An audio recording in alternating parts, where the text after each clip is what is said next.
Hi, this is Michael Uslan. You're listening to Batman on Film.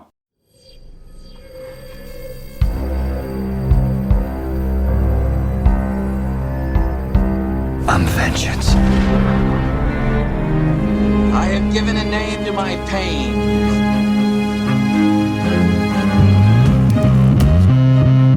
The Batman. Always waiting for some Batman to save you. It's simple. We kill the Bat of Gotham. I'm Batman.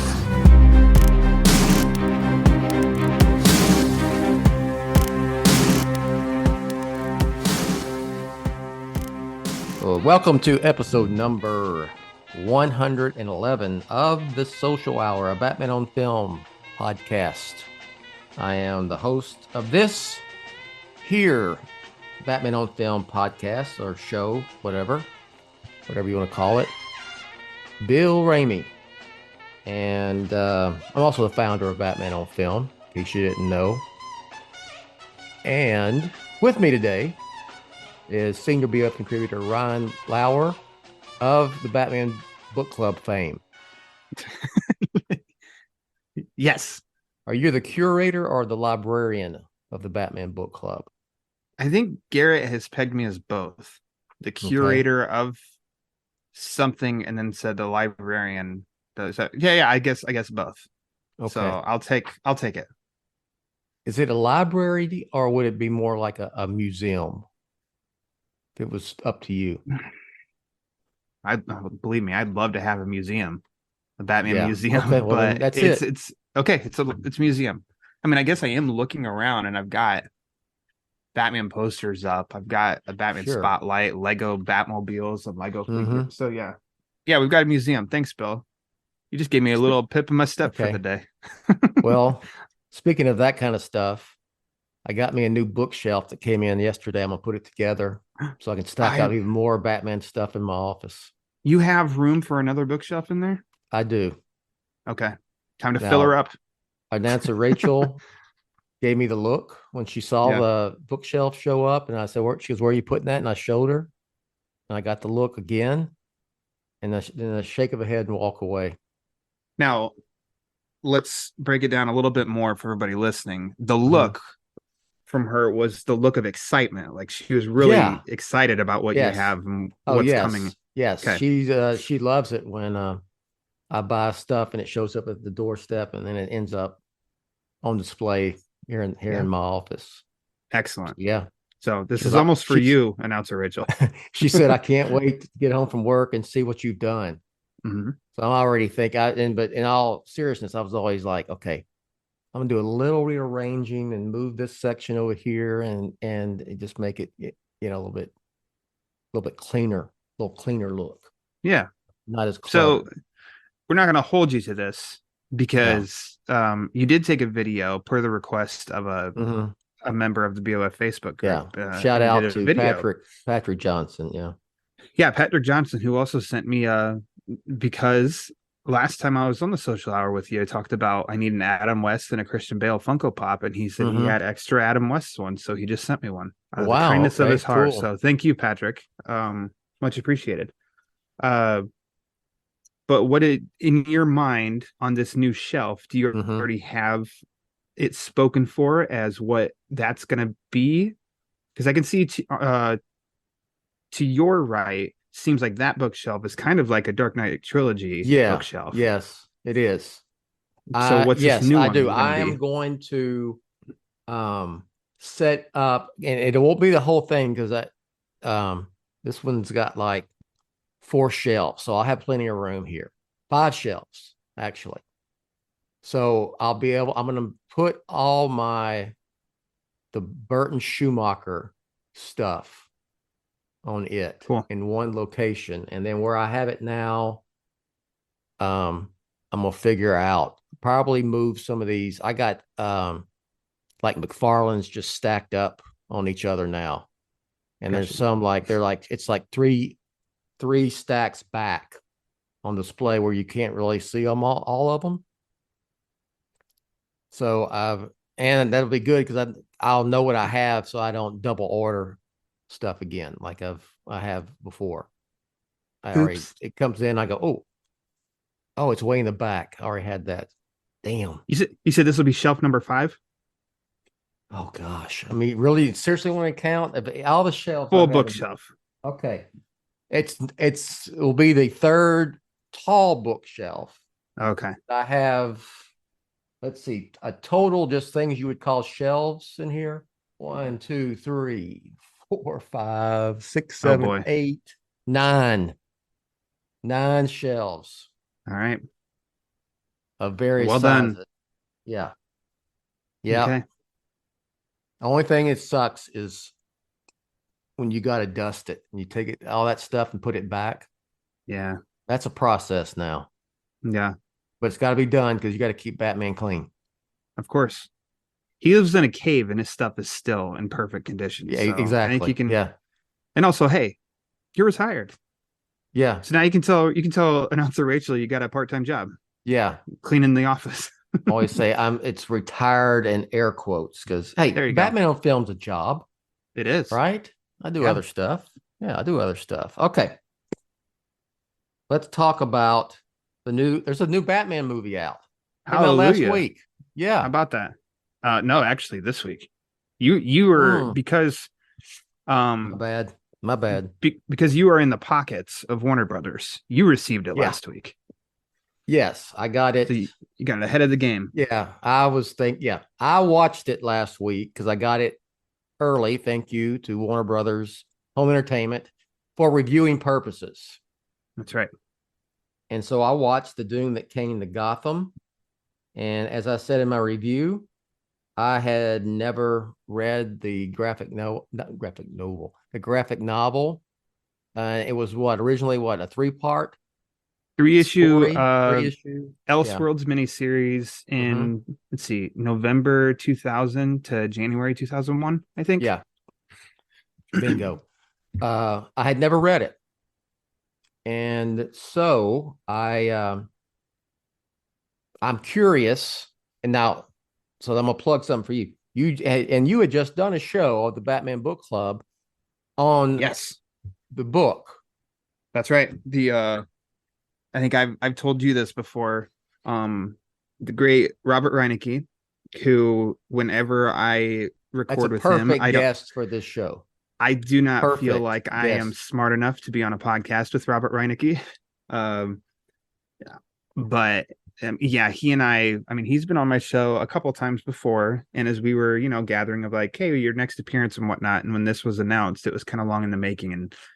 And he said, it's H.P. Lovecraft inspired. Robert knows a ton of Lovecraft and stuff like that. So we decided, we were like, let's record on the book before, let's drop it the week before the animated movie comes out. And then hopefully it comes out as like it can be like a nice little package deal. So like, even with somebody listening here, after this, like, read the book and go ahead and check out that discussion too, because there's a lot of good insight that Robert has and had on that podcast as well. Yes.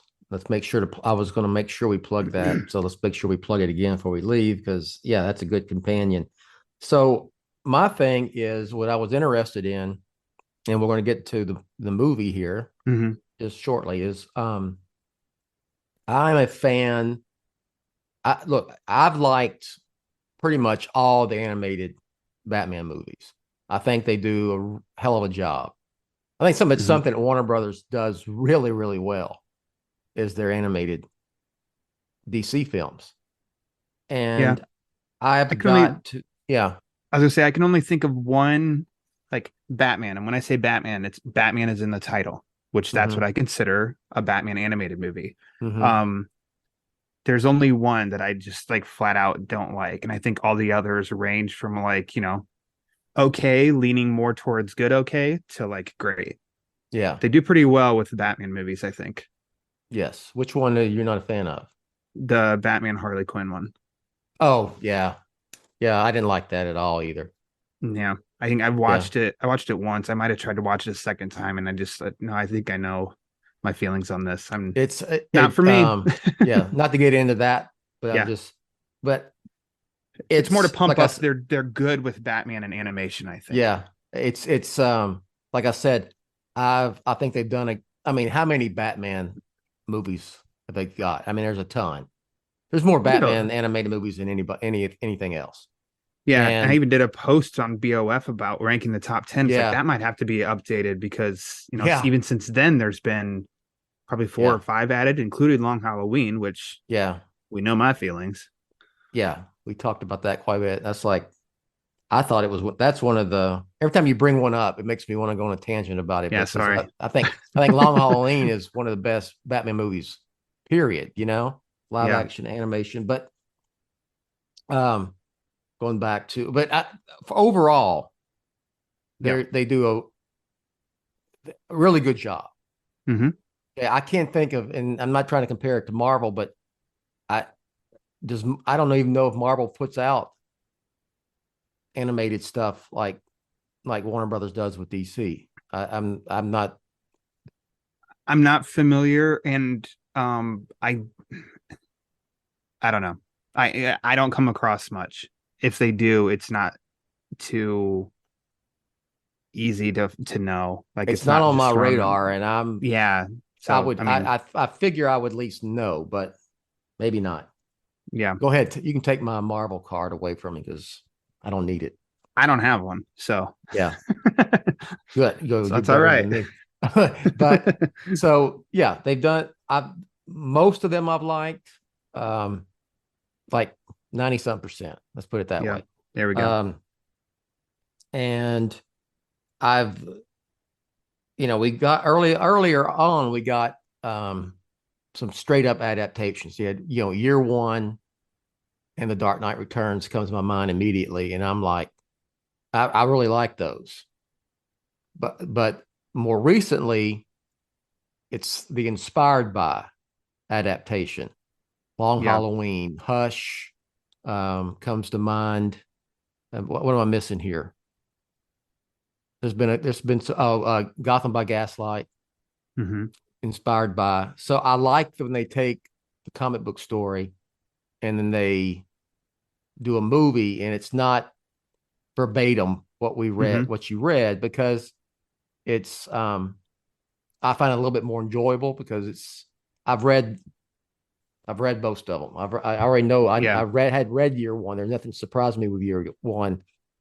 It was just the novelty of seeing it in live, not live action, in motion, animated motion. But Hmm. um, this one I have not read, so I don't know which category it falls under.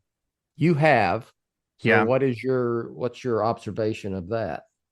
So I think so with the Long Halloween, um, I know initially it was part one, part two, and then it was released as one big movie, but I'll just Mm-hmm. reference the Long Halloween. I don't think we have to say part one and part two anymore, but as a whole, I think we could see, like you just commented that was like an influenced by. Mm-hmm. I think that definitely, like, I don't know, you watch that movie and you're like, yeah, that's the Long Halloween. But then you look and it's not. Everything is exactly like in the book, Yes. but it hit its points, hit Yes. them really well. Yes. And you are like, this is not lifted like Year One, which I do like the animated movie, but Batman, like Year One movie, it is page to It's screen. yeah, It's, exactly. almost copied, pasted, which is Yeah. whatever. That's fine. Long Halloween had some differences. I think the Doom that came to Gotham is like the Long Halloween. Okay. Like I watched this movie and I was like, yeah, that's Batman the Doom that came to Gotham.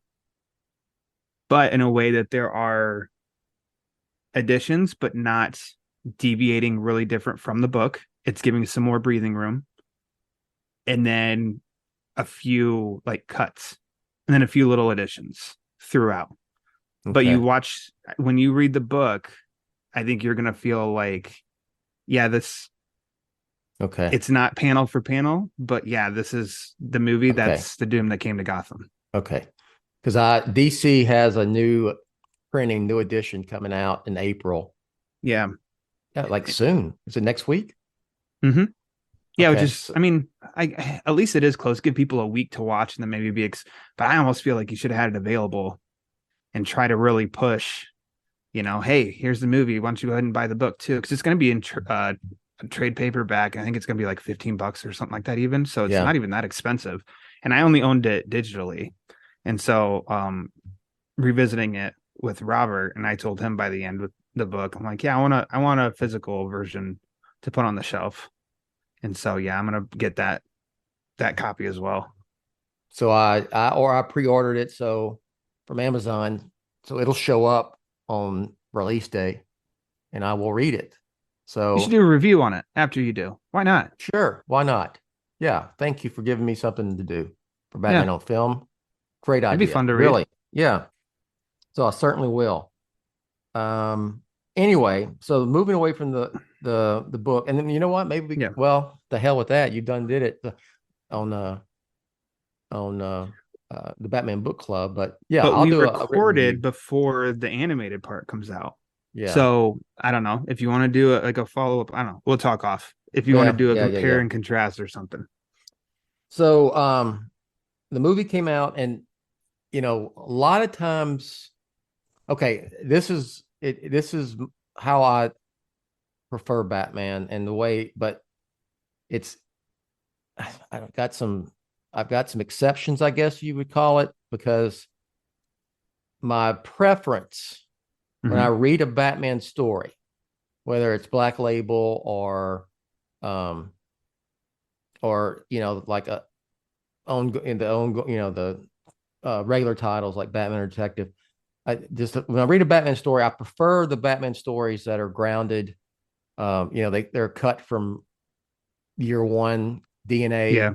more so than things that involve other DC superpowered characters. If Superman shows up or something like that, or like Failsafe was not a fan of. That's a prime example. Batman falling from the moon.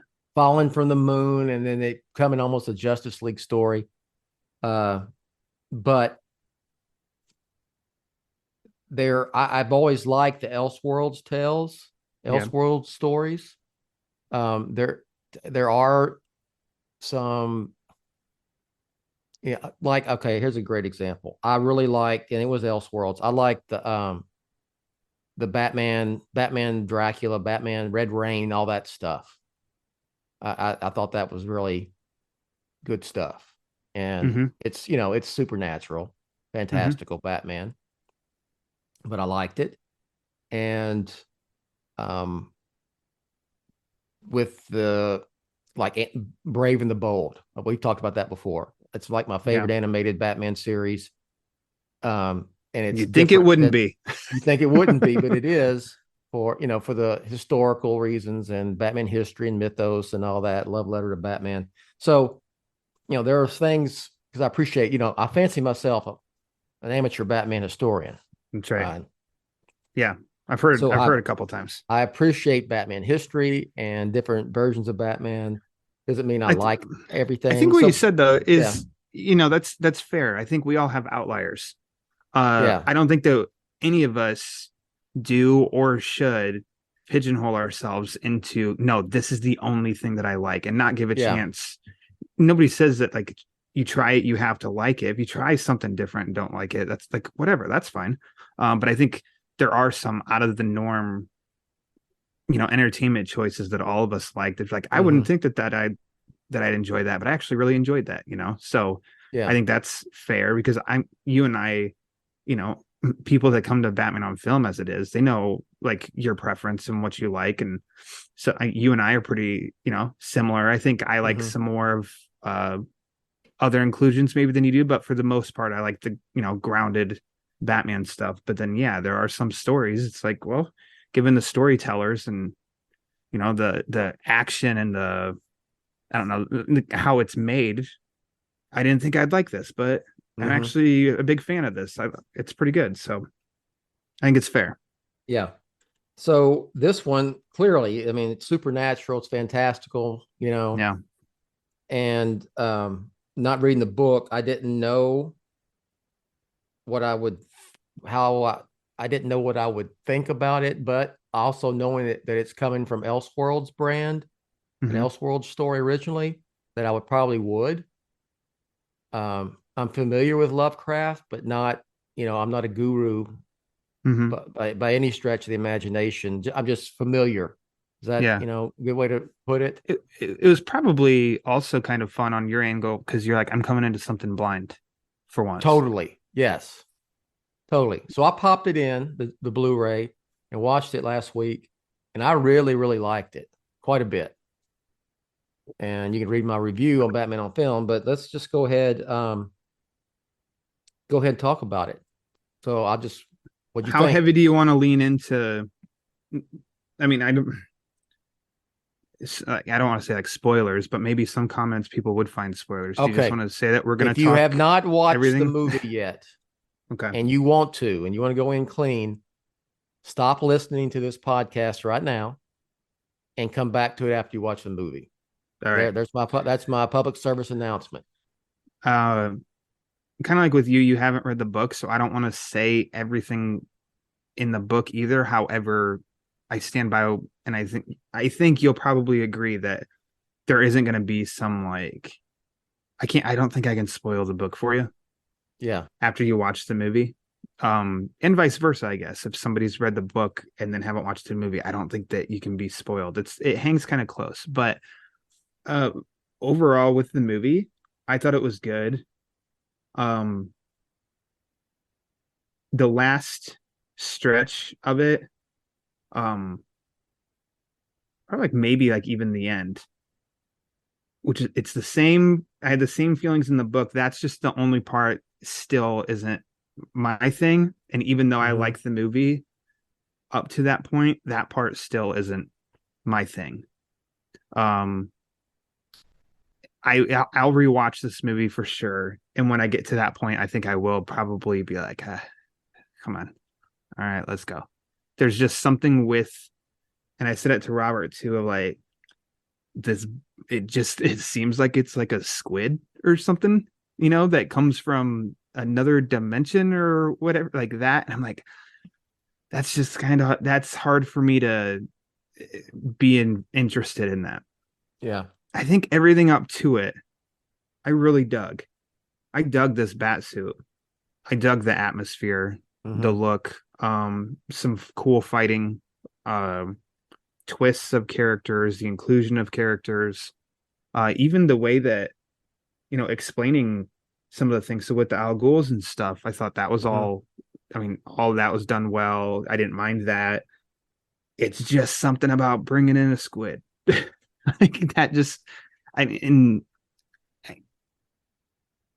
Robert was very kind, and like he didn't call me an idiot, like I missed the point or anything like that. He just, he'd laugh, and then he'd just kind of explain like that's kind of like, that's Lovecraft horror, is one angle of it, is like something like that. So that's like the only part that loses me, but everything else I think is done pretty damn well. Okay. I didn't have that reaction. Yeah. But I'm with you on like, a squid thing, whatever it is, Yeah, I know it's not really a squid, but that's just what I think. Yeah. It looks like a big octopus. Yeah. Yeah. I guess that I was dropped my what's the phrase I want to use here? I gave in to the it being full of magic and supernatural and monsters and all that crap, that when that part, in the finale, when that happens, it didn't faze me because I'd already let go of, trying to keep it real, if you will. Yeah. So Bill's trying to keep it real. Yeah. So, but I'm with you. I mean, look, I know this is probably blasphemy, but I kind of like the way the ending of Watchmen, the movie, better than the graphic novel, with the giant squid and stuff. I liked how the Zack Snyder and company changed it. I did too. A little bit. So and it's not dumping on the book. It was a change that worked for the movie, and I was really into it. I'm like, ooh, I like this. Yeah. Nice change. So Um, crap, I just had something. It's so, and I mean, admittedly too. So I don't read like Justice League Dark stuff. I'm not a yeah. big fan of Etrigan. I do like the characters of like just as characters, Constantine and Zatanna. But you Mhm. know how they're, would you say that they're like part sorcery? Is it like, Yeah. is that the right? I just kind of get lost with that stuff. It's like, I like horror, but I feel like when they're involved in horror, it's almost like it's an actiony. It's like spirits and demons, but it's an action comic or action movie. And I'm like, oh no, Yeah. I want horror if you're gonna bring that in. And so when they're drawing triangles and circles with shapes and stuff, I'm just like, I don't know. That's not really my thing. And I think that this kind of fits a little bit with that. And so Yeah. that, and I give it a fair shot. I don't, like I said, I was kind of alluding to, I don't put myself in that corner, cross my arms and be like, well, the Batman, the Doom that came to Gotham includes that stuff, and I'm not gonna like it. It's like, no, I'm read the book, watching the movie. Let's give it a shot. And I do just know, in looking back, that's the part that I zoned out a little bit and was kind of Okay. like, all right, okay. But it's just basically the main confrontation at the end.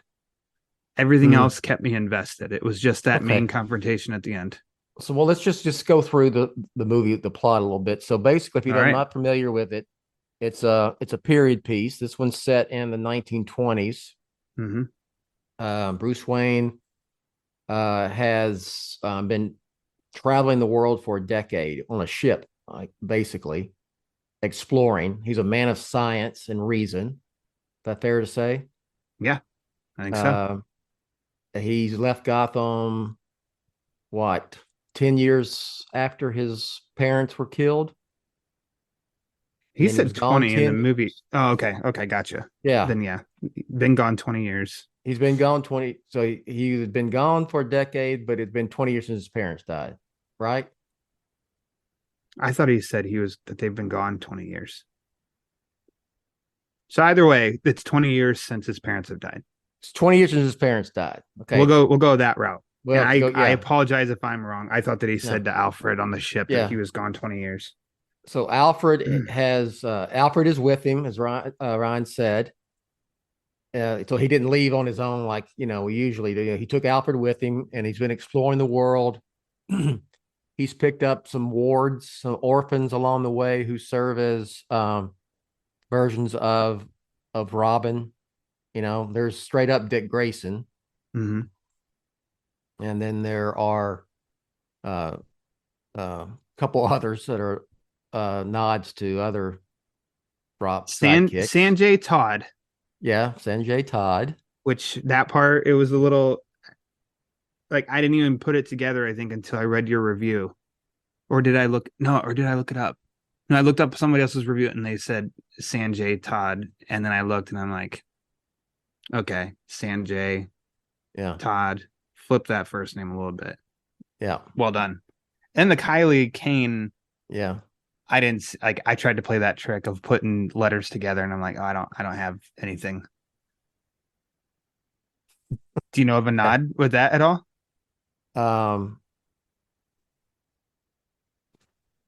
I'm thinking. I didn't.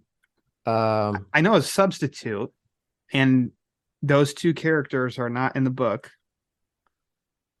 But I don't know. Cassandra Cain. There's a nod. Kylie Kane. Maybe. I mean, I guess the Kane part. Or could go That'd back be the closest I could think of. I could go back to like the 50s version of Batwoman and Batgirl. Kathy Kane and Kathy Kane.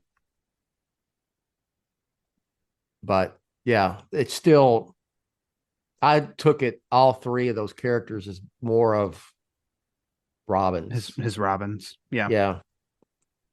And maybe the Kylie Kane, to me, it was more like Carrie Kelly, Yeah. Yeah. Even with the Kane last name. Which, a Robin. So, hey, it fits. Yeah. Bruce Wayne and his Robins. So, yes. And so he heads down to the Arctic, and years earlier, uh, Professor Oswald Cobblepot had led an expedition and it disappeared. So they go down there and they find the remains of it, and the members, they're all dead, most of them. And one thing leads to another, and he finds a survivor, quote unquote, and unleashes some sort of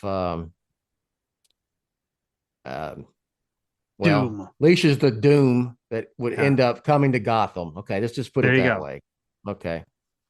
So And a butt naked Oswald Cobblepot. yeah, butt naked Oswald Cobblepot, frozen.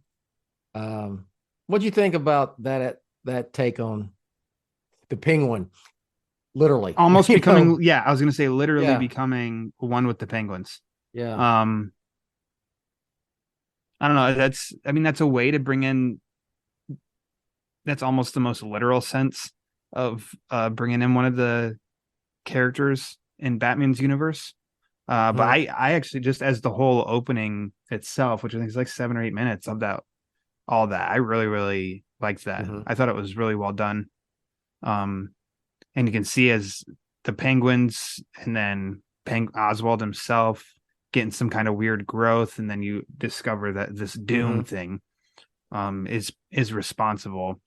And I mean, we as viewers know anyway that that's kind of what sets things in motion, is because this only other survivor of that expedition, it almost seems like, it's on his knees to, his name's Grendon, on his knees to the frozen version of this Doom that starts to thaw out and then basically plants something inside of him. And that's what they bring on the ship and take back to Gotham. But yeah, so they cage him up or put him in a cell on the, because every good expedition ship always has jail cells included on there. Always in the meat locker where they're having, where dinner is waiting for Alfred to get and prepare. And that's where this guy's hanging out. And so did you have any nods then when they threw him in there, where they were going with this guy, what they were nodding at? I was starting to figure out it would be Mr. Freeze. Yeah. Never said Mr. Freeze. No. Or anything like that, but it was just like, okay, well done. That's a good, us as fans can get as, that's your Mr. Freeze Elseworlds guy. Well done. And then, so it's that point when Bruce tells Alfred it's time to head back to Gotham, and it's time for the Batman to come. It's almost like you can hear the music from Batman Begins when Bruce goes down and he opens his cupboard and there's the bat suit, and it just opens. It's like, and so I want one of those in my museum. Speaking of the suit, I liked it. I like those ones that's, those like period looking suits that kind of like Gotham by Gaslight. This has got a very much of a Gotham by Gaslight kind of vibe to it, which isn't surprising because Mike Mignola worked. I mean, he's one of the writers of this, and he did the covers of the book. So did the covers. He has some kind of input on the design. Yeah, and then he was the art of Gotham by Gaslight. So so we go back to Gotham, and Gotham is pretty much kind of like the 1920s version of what Gotham is like when Bruce comes back. I mean, when Bruce leaves, like year one, there's corruption and a lot of very, very grounded shenanigans at hand in Gotham. Corruption, greed, and crime. The depression. Like you feel like the depression is underway. I think like as soon as they go down the streets and they're seeing it, people lined up on the sides and everything. So I mean, that's true to the history of Gotham when Bruce returns in whatever iteration, that it's not the best city to live in. And he is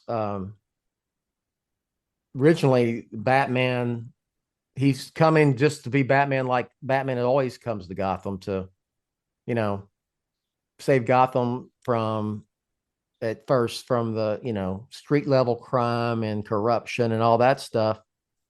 And of course, but they bring this doom back to Gotham. Yeah. So supernatural start happening. And I like the fact that Bruce is such a man of reason and science that he's always looking for a logical explanation. It's, he doesn't buy into the fact that it's something otherworldly or supernatural. And they bring in Talia, the Al Ghuls and all that, and that really fit. How far off do you think they were from? I didn't think they were all that too much far off from the comic book incarnation. I mean, they, when Ra's al Ghul comes, Ray. I mean, how to say the right? In here, it's Raish. Yeah. In this movie, they say Raish. I think that what goes hand in hand with Ra's and Raish is resurrection. Yeah, he's resurrected here. So I think no matter how it happens, he gets resurrected. It's pretty true to the comic book lore of the character. Yeah. So, but it was to believable steps for the Al Ghul family that they did it here too. Even though the story gets fantastical a little bit, still seems pretty close to what they do in the comics. Yeah. And so the thing is, and Bruce is denying it, you've got this, there's the sins of the father theme, it's connected. It's all connected. Just like Batman. Connected. What? Oh my gosh. And, there's this prophecy, I guess you want to call it, that the only way for save Gotham is for Bruce, because he was the father of Thomas Wayne, to die and be resurrected. Essentially, shall become a bat. Yeah. So, I had no idea where this was going. Yeah. So I didn't know how literally to take that. Pretty literally. Yeah. But also, I mean, metaphorically, something more at hand, I think, with this movie, when you do break it down like that, and it could be like a stretch, a reach, whatever, is, I mean, basically it says it's almost like he has to be fully committed to becoming a bat. Here, given the story and where it goes, it is very literal, but I mean, similar to the comics in a way, when he says, I shall become a bat, and he becomes Batman, and he has to become fully devoted to that. I kind of made that connection. It's just a little bit more exaggerated in this movie to fit the context of the story and everything. But he must fully give himself up to this mission, this symbol, in order to save the city, basically. So you've got also, and we'll move that direction toward further along in the story, but you got versions of Harvey Dent and Oliver Queen as well. What do you think of Oliver Queen? I really like that. I liked it a lot, to be honest. You thought they were going one way with him, given the first interaction, which was at his place, and they had dinner and how he was acting and everything. Yeah. And then they really evolved him well. Yeah. And you felt a lot, what do I want to say? He's a richer character, and he's a better character than what your first impressions, I think. Yeah, he was almost there for almost, because I was thinking there's no way they just leave it at that with him. He comes off as your fun, drunk uncle kind of guy. A buddy of, and rude, but funny. Yeah. Has, embellishes stories and things like that. Friend of Bruce's. And then you have Harvey. And you have Poison Ivy, you have Killer Croc, you have several, different, they all work them in to, and they even lean in with Oliver Queen a little bit into Green Arrow. Yeah. I mean, just a little bit, but they work it in with a nice Elseworlds touch. Sure. And like you just said with the other characters too.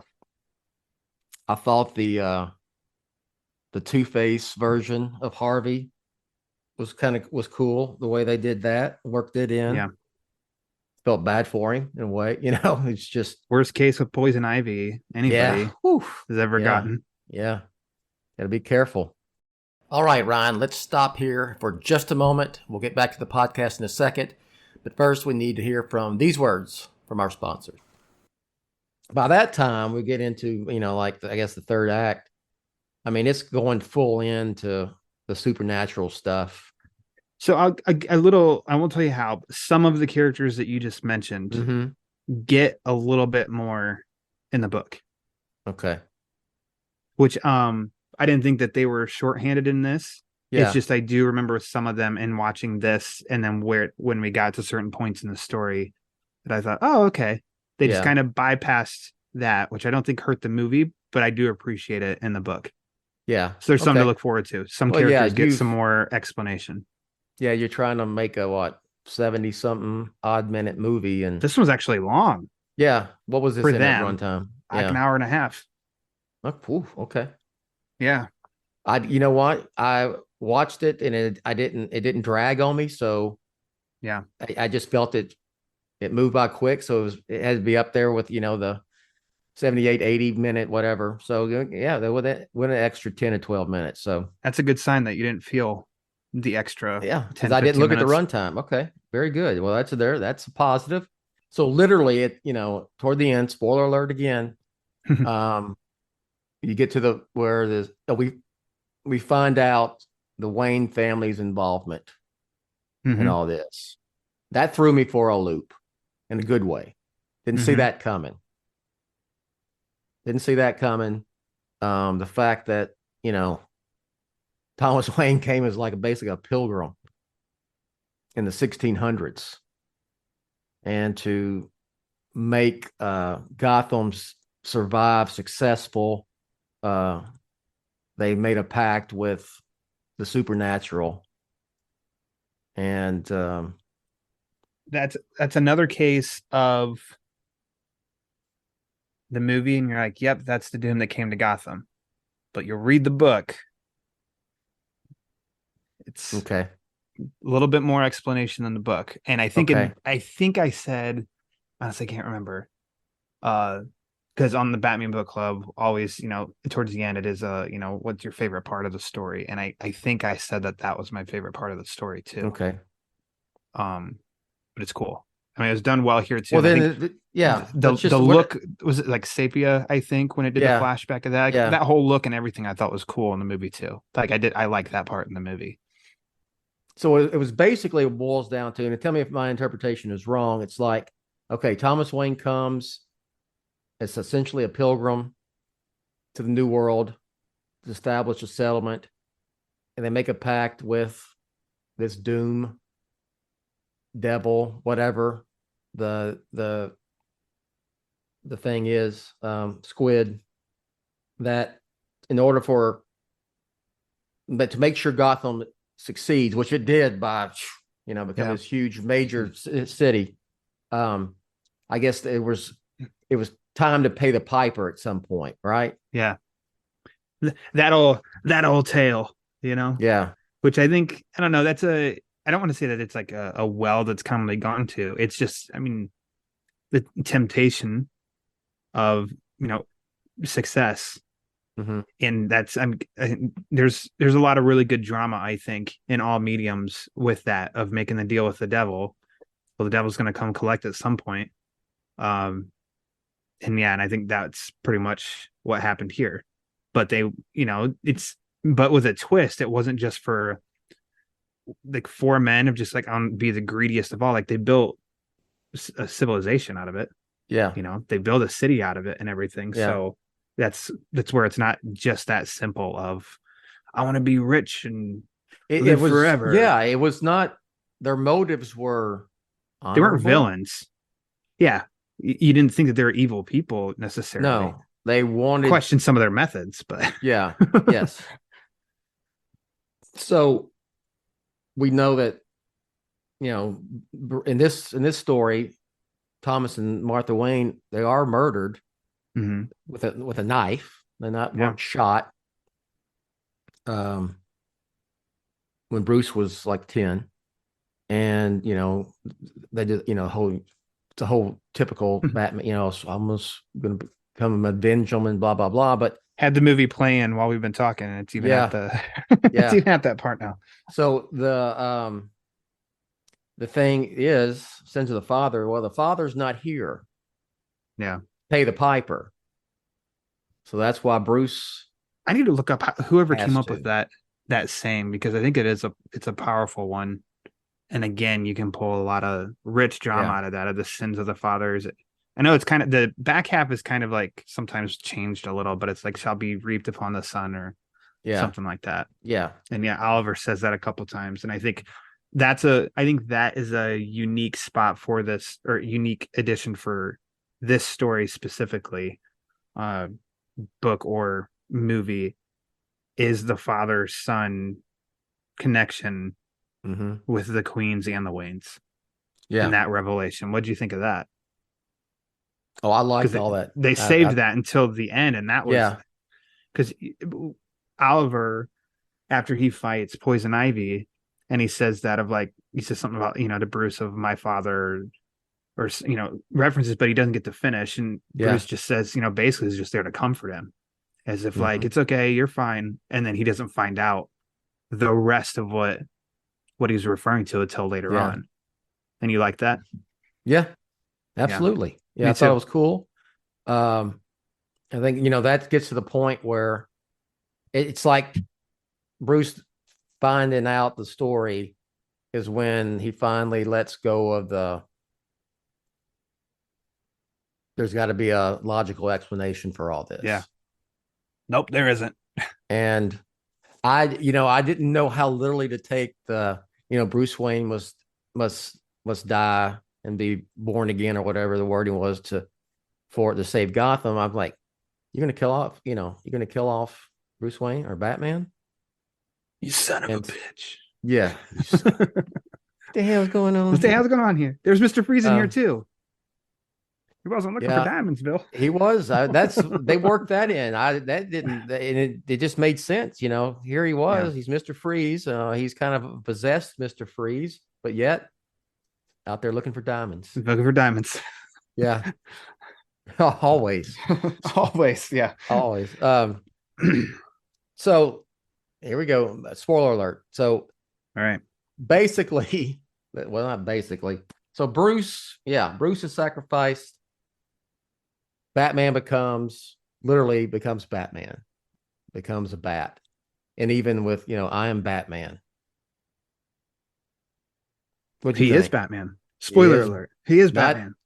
Not Man-Bat. Batman. We get glimpses with some of these flashes and stuff throughout the movie. And I think that brings in, and you mentioned it in your review of like, this is almost like a horror tale. Some of that stuff, and how, shrieky and quick and flashy and stuff like that, I can see definitely as being like the more, scary element, if you will. Even at the end, the big confrontation, in which I assumed that was coming, based on the book. I still didn't mind that. It's just that it's funny that I can accept he shall become a bat, and he does, but still the squid part. Yeah. That's what I'm, with me, like I said to you, I just let in, I said, whatever, I'm going with it. And with Batman becoming a bat, and then all the supernatural stuff, I just didn't, the squid monster just didn't bother me. I just took it as that was just the form of this demon or whatever. And Ra's kind of turns into basically like a demon. Yeah. And I think that was fine, because he is the demon. Like, he is. That's his name in the head of the demon and in comics and stuff. But yeah, like, I don't know. It's cool. Did you? It comes back to the end. I mean, squid aside, no, was the ending? Did it have a satisfying ending for you, where you went, okay, because Batman is still alive. Batman's still going to protect Gotham. post the fight. Let's just see. There are similarities in the comic and the movie towards the end of the movie, or towards the end. I really like how they both end. And I think if right after the fight with Squid it just cut to credits, I'd probably have felt a little like, eh. But I really like there is an ending tagged on, and that while they're speaking in front of Wayne Manor, the Bat is, he's sleeping until he's needed. But that's very symbolic of Batman in a way. Wayne Enterprises is there to help Gotham, and Batman's there to also help Gotham at night. So I really like how it ends. I do too. Would you like to see a story after these events, a sequel, whether it's comic book or just it? Yeah. So the what's called, the Red Rain trilogy is kind of the only Elseworlds where I like the continuation of a story. Otherwise, I think the strength of the Elseworlds comics, because we know the Batman's and the movie is the Bat universe, the Reeves verse is Elseworlds, but that's the strength, is that they are contained. It's one story, it's done. A lot of people say the follow-up to Gotham by Gaslight. Well, I was going to ask you about that. Is that people don't like that, like the follow-up, don't like the sequel? I think it's quite a few steps down from Gotham by Gaslight. Okay, I would say I would agree. I think I liked it. I don't think it was on the level of Gotham by Gaslight. Yeah, and I can't, for whatever reason, I'm going blank on what that one's called. But yeah, I'm trying to think of some other Elseworlds that have sequels, Batman Elseworld stories that have sequels, and so I do like I feel like that's the point, is one story contained, done. Well, you just pull a Nolan and you say the story can go everywhere you want to in your imagination. Exactly. Yeah. Yep. And I mean, what are you going to do in a sequel? Just have it like basically he's Man-Bat. Yeah. A creature feature. I mean, well, I put it that way. That's not. Yeah. I mean, I so terrible. Yeah. I would not hate it if they had a sequel, but I'm also perfectly fine because I think it does end really, really well. Yeah. And like you just said, the story can continue in your mind. Yeah. And I think that's good. Like if they did like a short, like I don't know, a 10-minute short where it is like a follow-up to this, where it's a big action sequence of this Man-Bat basically versus another, I don't know, Solomon Grundy, or there's a Clayface or something like that. Like that's cool. But to try and milk a whole 90-minute movie out of that is where it's like, yeah. So like a short would be really cool, a cool action fight scene or something like that. Because I mean, I've got all kind of thoughts in my head. I mean, like, so I think in my imagination, in my fan fiction, he's like now Batman forever. It's all connected. Whoa, it's all connected. Yeah. He's Batman forever. And he's always there for Gotham for centuries. Forever. That's what the word forever means. That's right. Yeah. Also I think, okay, does he, we know he talks. I mean, does he walk around? I mean, does he just fly? Does he walk around in shadows? Well, I'm really getting off on a tangent here. Would he still do detective work, even though he's a full-on bat? I got all kind of thoughts in my head. Why don't you go ahead and write that short story for a BOF exclusive? The story continues. Yeah. The Doom has left Gotham, but the Batman's still there. That's right. That's it. That's the Doom has left Gotham. The Doom has left Gotham. Yeah. Okay. I gave it a B+ on my review. And I'm probably like a B, I think. I watched it again, and the needle didn't move any direction. It was right there. Yeah. I enjoyed it. Another gauge for me of how much I like them when I say, I'll revisit this movie again. Yeah. Not just to watch it before this podcast, but Mm-hmm. is there going to be a time I go, I'll throw in that Doom for Gotham and watch it? Sure. Yes. The answer is yes for me. I should have said it before we got deep into spoilers of kind of like, it's completely fine if there are, people maybe don't like some of the Elseworlds because it does take, it takes some turns just in general. And that if you like Batman grounded in his prime fighting rogues, then this isn't like, it'd be hard for me to recommend it, to watch this, because I do feel like I just don't know that you're going to like this for what it is. Yeah. Cause I'm very, very rigid, set in my ways when it comes to what my Batman, what I like. Yeah. But I guess I'm weird in a way that I'm very accepting of things like this and Brave and the Bold. I just, it did work for you. It worked for me. It's just that simple. It worked for you. And I mean, now we've said all the time on here, you slap Batman on something and I'm there, because it's just like, that's a character. I'm going to follow him wherever he goes. With that said, let me make my caveat here.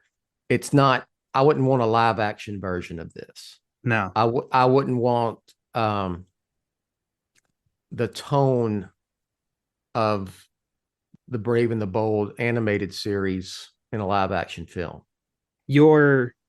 And Pete actually on the latest Batman animation, he brought it up at the end of your guys' discussion and said about, I think it's fair to say you're not exactly excited for the live action Brave and the Bold movie that's coming, but yet the Batman, the Brave and the Bold TV series is your favorite Batman animated show. And I think, and I've asked you about it, I don't know, Social Hour or Batman animation of what, as far as you can tell, why is that? And you said, I think animation is almost like I don't want to say like an excuse, but it's almost like animation is the way that you can get away with going that direction. Yeah, because I guess I can justify and go, it's animation that's targeted to a specific group of people, fans.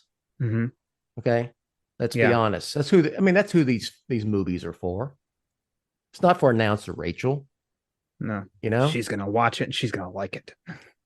No, I can't see my lady sitting and watching this and just like loving it, and I think it'd get to a point where she come back.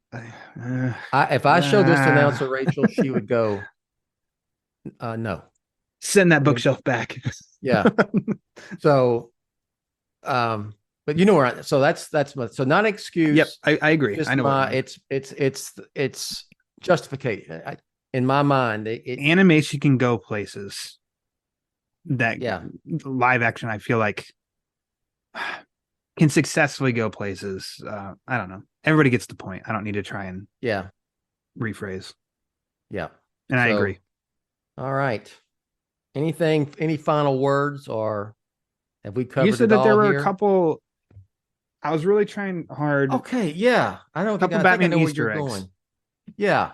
I think Go ahead. I think I didn't write them down, so you have to forgive me. I was going to ask you, I felt like when I was watching it, it was more lines of dialogue that were, I don't know, that seemed to be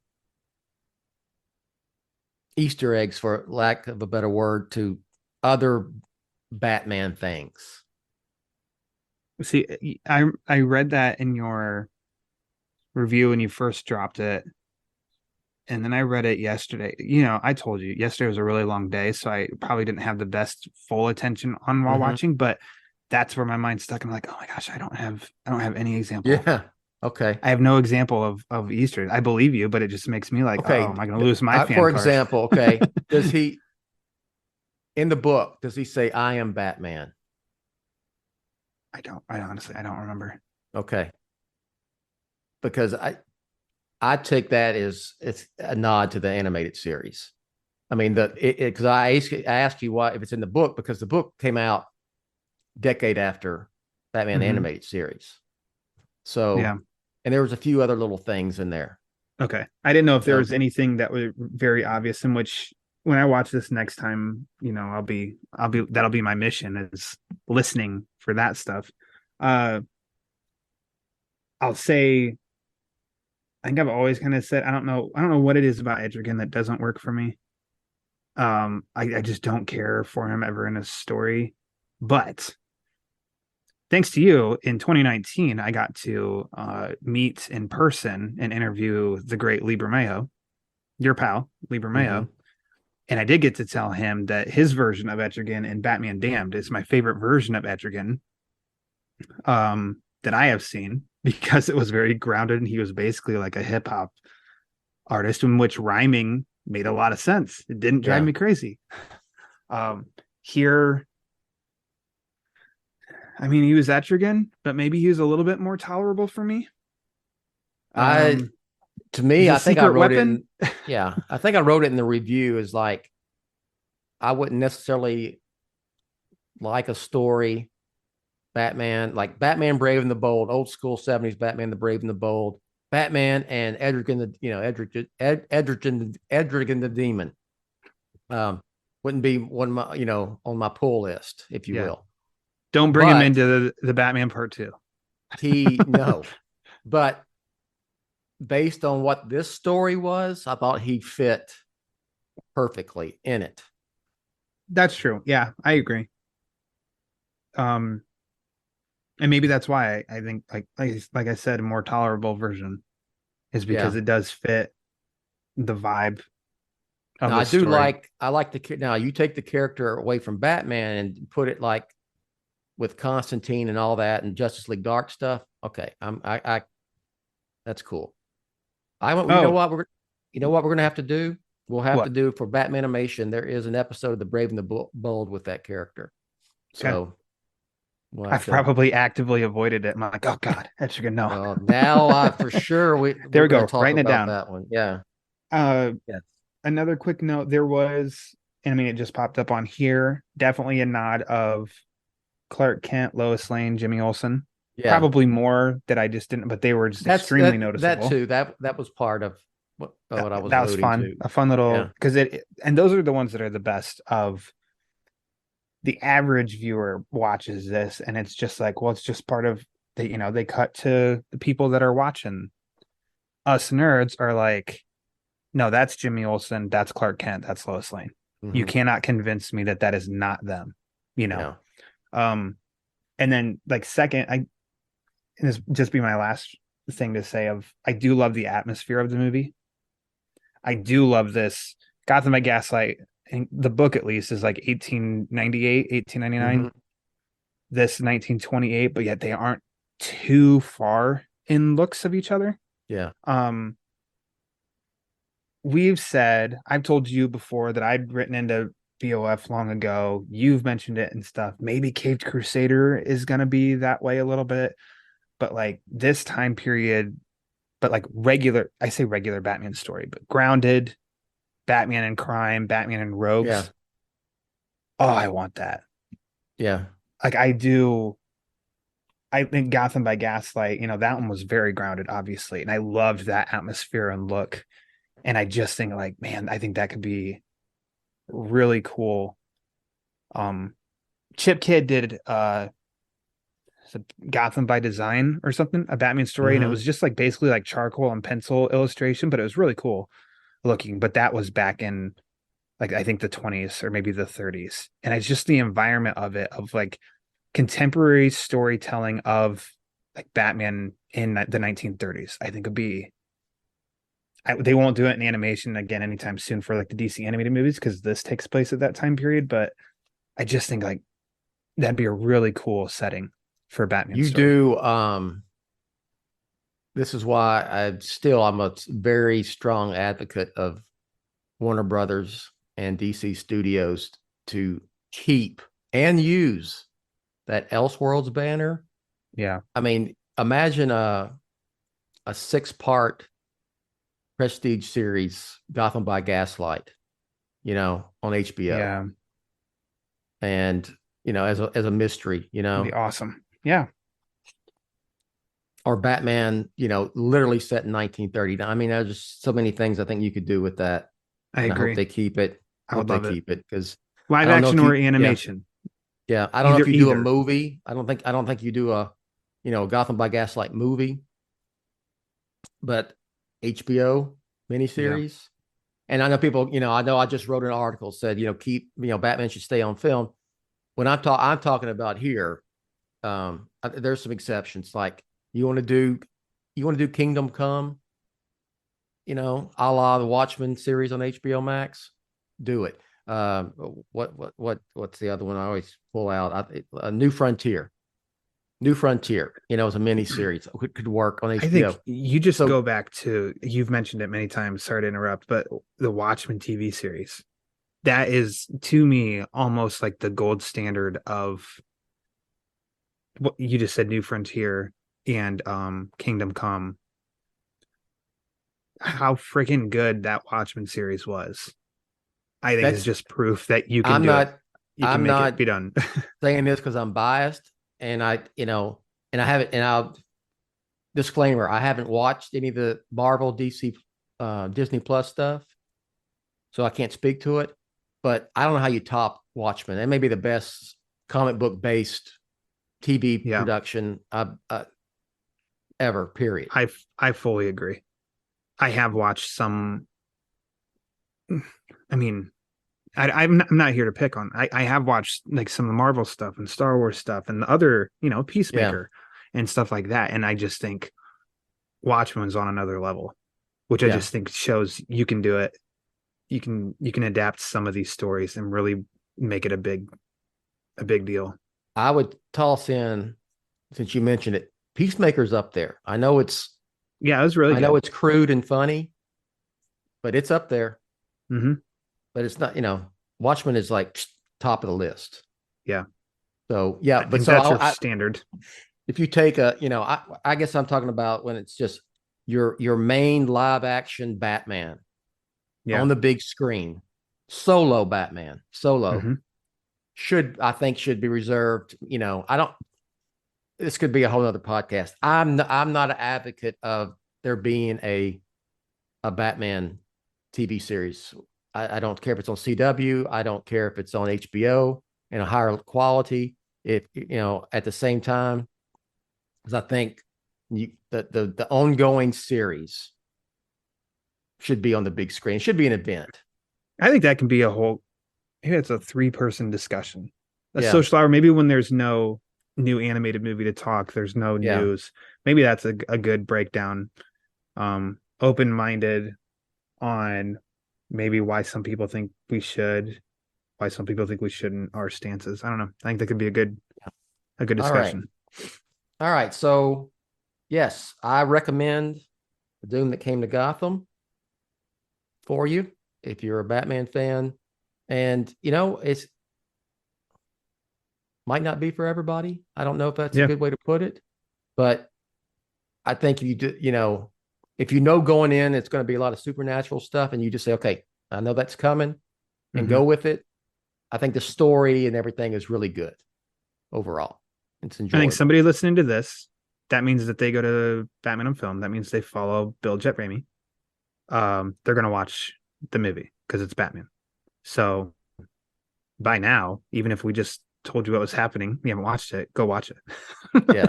Decide for yourself. A lot of times too, it's like that'll be the go-to. It's just watch it and decide for yourself. I didn't find it that far off from the Batman mythos to where it was unrecognizable. You know what I mean? Agreed. Mm-hmm. Yep. Just the supernatural stuff thrown in. Okay. All right. Go ahead and plug whatever you like. I'm trying to think. The last posting I had was Batman review number 133 on Batman on Film. Batman-on-film.com. Check that out. And like Bill said, my podcast, he generously posts on Batman on Film, the Batman Book Club. The most recent episode was with our pal and writer of The Long Halloween animated movies, Tim Sheridan. He was on and we talked. It is like another Elseworld story, Batman Creature of the Night. Have you ever read that one? I have not. I think you I should. need to. Yeah. Yeah. It's very interesting. I'd be interested to see what you'd think about it. I think okay. I think I've started it and didn't finish it. Yeah, there was health issues for creators behind it. That's why it had a staggered release. And then the late great John Paul Leon was the artist behind it, and he ended up having health issues, and then he passed away, I think, not too long after that story concluded. But anyways, that was a great discussion because Tim's really easy and fun to talk to. But the episode before that is the one that we referenced earlier, The Doom That Came to Gotham. I'll post when this gets posted. I'll try and post everything with that and as a companion piece. I will certainly repost that podcast within the post for this podcast as like to check it out because they go together. Because it's all connected. It's all connected. Everything is. It's all connected. Everything right. is. All right. And I'm going to have another one Yeah. coming with Boudin Pockets. Pete, we'll have the monthly wrap up of Batman comics coming out, but we always drop those on the last day of the month. This is at one point, Bill, we talked about 30 comics that came out in a month. Wow. This month is on my end 11. It's kind of a nice Yeah. breather. Yeah. Wow. We Yeah. peaked at 30 once and we're like, holy crap, are we pretty wild for agreeing to do this, Pete? I mean, we have fun, but sometimes it's a lot of homework, but Pete yeah, did, those are always fun to do. Pete did that Batman animation with me yesterday. If you're listening to this, it's already on. It's out. So Yep. And it was about the Batgirl Begins. Anyway, so when he was plugging, I said, okay, I'll give you an opportunity. Tell people why they need to watch Gotham Knights. Yeah. No offense, Pete. You didn't convince me. Sorry. Yeah. And I know that show drops on the Batman animation drops on the same feed, but I'd highly recommend anybody, if they haven't listened to those, that go and listen to those. Those are fun. Hitting up you and I still have one series we want to get to that hasn't been touched yet, but I think we're just waiting until we feel up to the challenge. But Pete said in that last episode with you, even, and the point of that, kind of like the point of my, the Batman book club too, of, being a little bit of a guide. And Pete said that Batman animation, he's dipping into series that it's been a long time, or even with the Adventures of Batman, he hasn't watched before. Yeah. And I think that's fun too. So, listen to Batman animation. It's, a different crew each episode. Pretty much. BOF crew. Yes. For me, just go to Batman on Film, batman-on-film.com. One thing I will plug, this is for April. I'm giving away a Batman on Film 25th anniversary t-shirt. I'm doing one a month through the end of the year. As we're recording this on the 29th of March, 2023.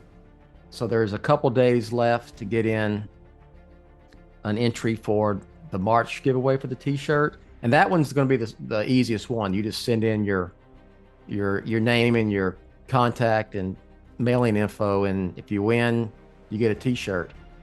This new one for April, and the rest will have something to go along with it. You're going to have to do something else besides just sending your info. There are a couple questions you have to answer correctly to be eligible to win the April version. So you have to listen to the last Batmanimation, and that, I don't remember the number, 23, I think. It is the one on Batgirl. Batgirl Begins. So check that out and send in your entries.